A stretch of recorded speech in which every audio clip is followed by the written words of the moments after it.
Hello, so this is why is fitness more important than weight.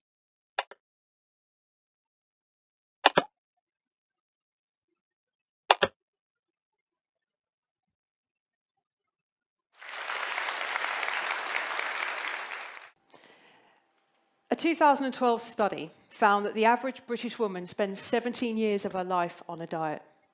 17 years.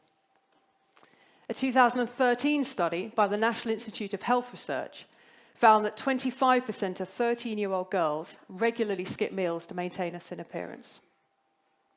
And if you thought 13 was young to be on a diet, a study by the Professional Association of Childcare in Early Years found that children as young as 3 express dissatisfaction and concern with their appearance and their body.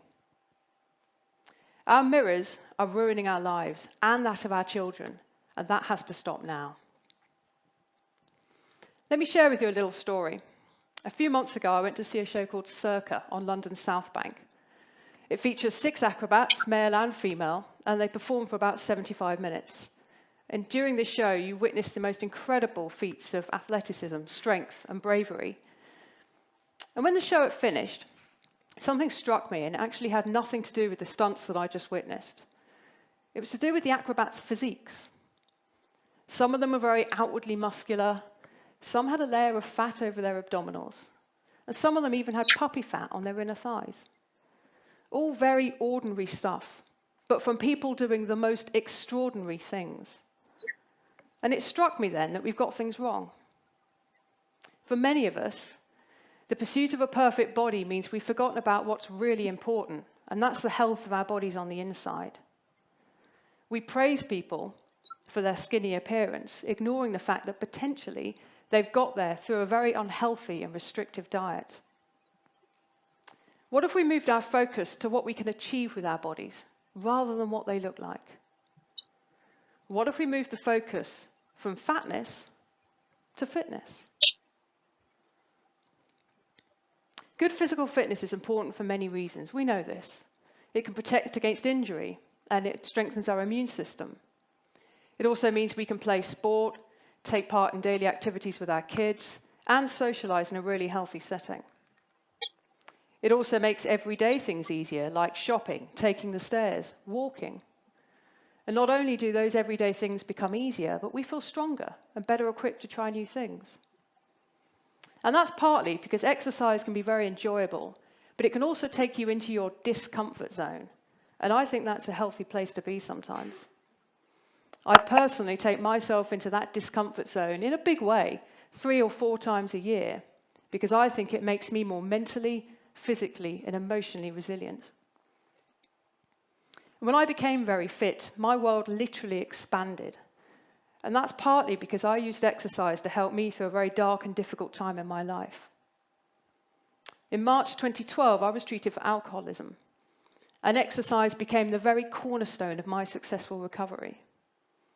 Instead of drinking bottles of wine every night, I used exercise to change how I felt about myself. So I couldn't overstate the power that fitness and exercise have for building resilience, but also changing how you feel about yourself and the world in a really healthy way. And while I'm here, let me debunk a few myths around exercise. The first one is that you need a long time to exercise effectively. Simply not true. A 15-minute high-intensity or HIIT workout is really effective, as is a 20 to 30-minute fasted cardio session, so a run before breakfast maybe. It's more about the intensity and the quality of your exercise, and much less about the duration. Another myth is you need access to a gym or expensive gym equipment. And again, not true. Parkrun is hugely popular in the UK. For those of you who haven't heard of Parkrun, it's a 5-kilometre run that takes place all over the country in parks, and it's entirely free to sign up for.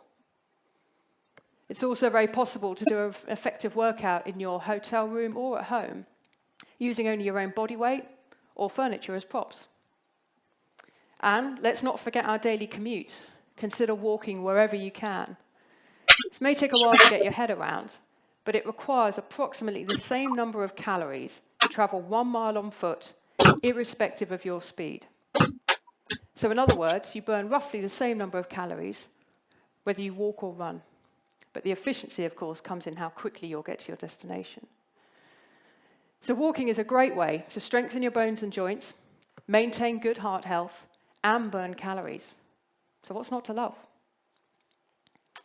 And yes, let's talk about fat. We are obsessed with it.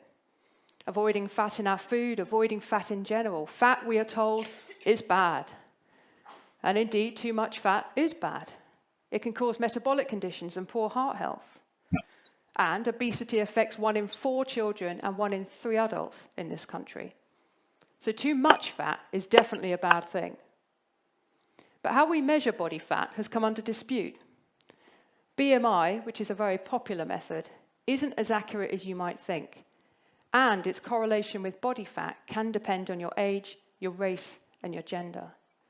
So it's very possible to be slightly obese by these generic standards and still very fit. And I'm arguing that might not be such a problem. While subcutaneous fat, or an excess of it, particularly around the middle, can be damaging to our health, what is more damaging is a lack of fitness. We need a certain amount of body fat in order to be healthy. And studies have shown that people who have that healthy amount of body fat have greater life expectancies than those who don't. Now, I'm not suggesting we ignore the global epidemic, which is the obesity crisis across the world. And I'm not saying it doesn't need actioning, because it does, and now. But what I am suggesting is that rather than obsessing over our scales, we worry more about how we control our weight. Are we depriving our body of valuable nutrients or even the pleasure of food simply to avoid being more active? After all, it's physical activity that helps us to prevent cardiovascular disease, obesity, high blood pressure, diabetes, and even helps us to manage conditions like Alzheimer's. So I think we need to move our focus from fatness to fitness, because it's a lack of fitness that's damaging our children's health and ours. And let's just take a minute to consider the legacy we're leaving for children here. The stats are woeful. A recent study found that children between 5 and 7 do an average of 102 minutes of PE a week in schools. 102 minutes. The NHS, on its official website, recommends that children between 5 and 18 do 60 minutes per day of exercise. And let's face it, we all know how to get out of PE at school, right? I didn't think it was just me. A quick note faked by mum, and you're off the hook. Another problem is space. Where I live in South London, there are very few green spaces for children to play in their schools. Their playgrounds are concrete, and their spaces are cramped. It's getting harder and harder for kids to move in schools now, and I'm worried because that's a problem. If they can't feel what it's like to be fit at a young age, it's going to be very hard for them to make it a pattern of their behavior growing up. An unfit child is a lot more likely to be an unfit adult, and an overweight child is much more likely to be an overweight adult. And another problem, I think, we need more role models in sport for kids to look up to. They can't be it if they can't see it. The Olympics were helpful, but the messages were contradictory. In the Rio Olympics, many male commentators were more interested in making stereotypical and unhelpful remarks about women's physiques than they were commentating on their performances, their strength, and their stamina. One NBC commentator was overheard to say the US women's gymnastics team looked like they were stood about in a mall during their team final. But our role models don't just need to be TV celebrities, sports people, or famous people. They can be any one of us. As parents, teachers, aunts, uncles, neighbors, we all have a responsibility to prioritize our fitness so that young kids can do the same. Studies have shown, in fact, that children whose parents are fitter themselves have greater levels of fitness than children who don't. So I think we need to change our perspective on our bodies and put the priority not on appearances, but on functional fitness. Body image problems have been endemic for women for too long a time, but this is a problem that affects boys and men too. While young girls tend to externalize their negative thoughts and strive for a thin appearance, young boys tend to internalize their negative thoughts and strive for a more outwardly muscular look. And stats show that young boys are increasingly turning to steroids in order to get that bulky look, whereas young girls tend to emulate celebrity, who themselves have been airbrushed to look perfect, or starving themselves to look thin. But you know what? This isn't about men or women. It's about all of us. Too many of us have a warped and distorted view of how we look, which is fed into by the advertising industry, the media, the fashion world, and of course the multi-million-pound weight loss industry.